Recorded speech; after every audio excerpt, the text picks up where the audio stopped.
Daryl Dixon? I heard you were dead. Not yet. Hello, I am Joe Deckelmeyer with Screen Rant. We're at New York Comic Con 2024. I am with the incredible cast and crew of The Walking Dead, Daryl Dixon, The Book of Carol. Here we go. Now, I'm going to kick it right off with you, Norman.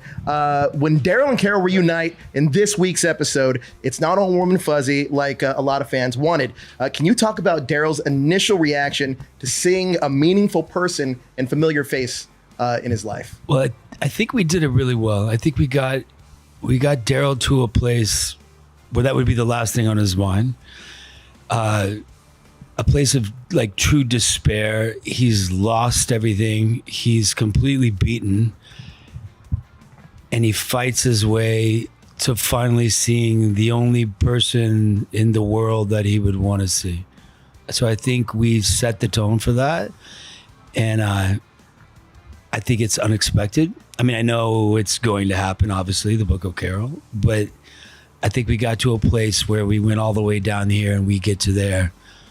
And then the sound goes out and they're the only two people in the world. So I think we got it where we wanted it to be. You know? Incredible. Now, Melissa, building off of that, what does Carol think after making this incredibly long journey to find Daryl, only to be greeted with him preoccupied with another mission?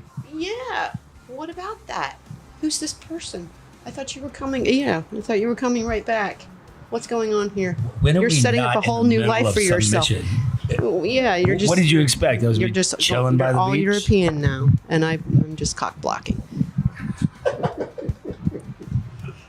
Cock blocking? I've never heard you say cock blocking before. I'm impressed. Exclusive. It's Screen Rant. Now, Louis, can you talk about Laurent's journey so far this season? And do you really think he's special and he can save the world? Yeah, so I don't know if he is, the solution for everything, but I mean, maybe we're going to discover that later on in the near future, and I mean, I hope he is, so I mean, that could help everybody. Absolutely. Right? It could. And, I wasn't listening, I was looking at all the toys I could buy. Same.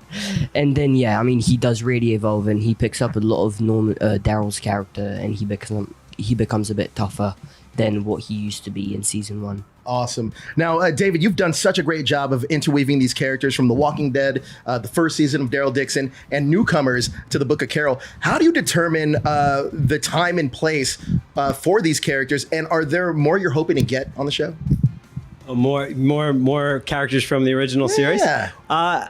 Well, we love kissing the original series, and part of that started from the very beginning. In season 1 with talking to Norman and saying, what's the past of this character, and how can we play that into this future that we're building and still propel into new places, but be true to the old. And the same was true with when Melissa came onto the show. So we're always thinking about ways to do that, because that's the trick of the show is we want to be faithful and loyal to the greatness of The Walking Dead legacy show and these characters' pasts, but also feel like it's something new and propelling into new places and letting the characters grow and evolve. So we're always thinking about ways to do it, but it's a little hard. Can't keep popping people over the Atlantic, Yes. So we're coming up with creative ways to continue to sort of connect the present of our show with the past that the audience loved. Yeah, and I think we did that really well with the Sophia bit. Yeah. In the first episode, because that not only does that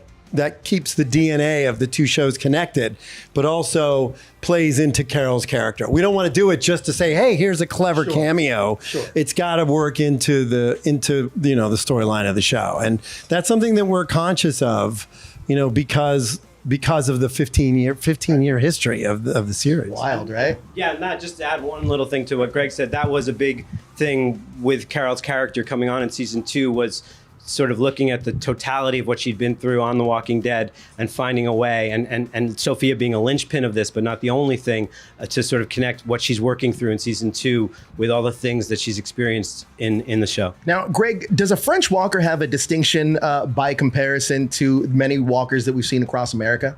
Can I answer? Yes, please. The French walkers were dancers. So they contorted in crazy ways that we hadn't seen before. Is that right? Yeah. Yeah. And they did the Thriller dance, and they did the Macarena. We have videos of the entire group, 200 people, when we were at the castle shooting the moat scene. It's what's really fun about it is the show has such a life outside of the United States. Sure. Like when we started The Walking Dead and the show took off, when we would go to Europe, we'd go to France, we'd go to Spain, we'd go to Greece. The fans were out of this world. So the opportunity that we have to bring The Walking Dead to their doorstep, we do zombie school every season and we sort of walk through, literally stumble through in zombie performances, show people how to do the zombie walk and how to attack somebody, how to bite somebody. But they all had been watching the show for so long and were so excited to do it. Then when we would line them up to do the rehearsals, they were all jumping and giddy because they got a chance to be a walker in a show that they've been watching all these years. So we just like when we were in Georgia, we made a lot of friends with a lot of the locals. And now that we've moved to Madrid, it's the same kind of thing. We have to kind of pick up stakes out of France, land in Spain, and then retrain a whole new group of people. So that's so cool. Norman, you've always wanted to see Daryl ride off into the sunset. Is this journey across Europe as close as we're going to get? And with France, Greenland, and Spain coming up, being covered on the show, are there any other countries you'd like to see Daryl and Carol in? Japan. Costa Rica. Yeah, I don't know. I think part of the appeal is, and what we talked about way long ago, was to see who's left out there and how an apocalyptic situation changes different groups depending on where they are on the planet. We kind of go off into the sunset. All three of us kind of go off into the sunset at one point. But I don't know. I'm curious. It'd be interesting to be in Japan and see how it's handled there, or anywhere else. Now, David, any hints what we can expect from Ash during the rest of season 2? And with Ash from the rest of season 2, and will he come back at this season? Well, yeah, I think it's safe to say that we will see Ash again, and that story will continue. That started between Carol and Ash, and that got her there.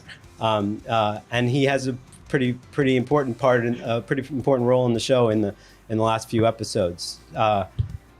Yeah. So and Manisha plays that role. Really did a great job and came across as a totally different kind of character from what we had on our plate on this show. So it was a nice addition. Melissa, I have a question for you. Mm-hmm. So Carol tells a fairly bold lie, accomplish her mission for finding Daryl. What do you think the willingness and determination to go so far tells us about her development at this point? I think it just kind of reiterates what we already know about her, is that she will do anything for her best friend. And when her mind is made up on something, she'll do whatever it takes to make that happen. Well, look, I cannot wait for this Sunday's episode, guys. Thank you so much for stopping by. Incredible season.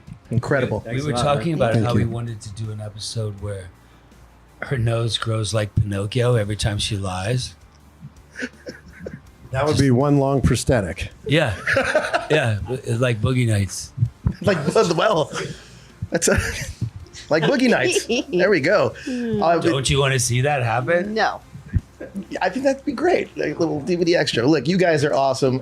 Thank you guys so much for stopping by. We appreciate it. Thank Yes.